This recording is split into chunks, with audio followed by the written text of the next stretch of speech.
Moderatorja Arbana Osmani është rikthyer përsëri në ekran televiziv, por këtë herë në TV Klan. Arbana mbajti një fjalim duke i treguar të gjitha sfidat, fitoret e dështimet. Edhe këtë herë Arbana e dëshmon që është një nga moderatorët shembull që duhet të admirohet.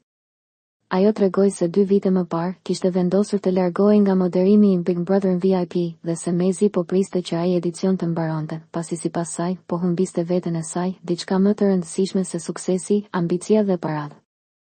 2 vite më parë, ndoshta në këtë orë, në një studio të madhe me shumë drita, në programin që kishte mbërthyer shqiptarët brenda dhe jashtë kufive, e vetmja gjë që mezi po prisja të ndodhte ishte që ai program të mbaronte.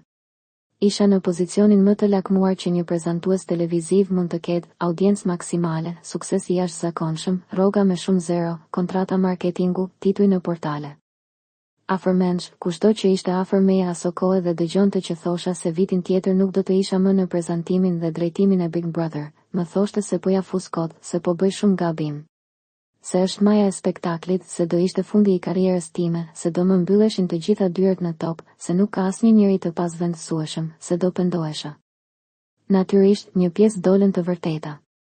E pavarësisht korit që kisha kundër atë kohë, unë vendosa të largohesha, jo pa keqardhje, por se po humbisja diçka më të rëndësishme se suksesi, ambicia dhe paratë. Se po humbisja veten time, tha Arbana.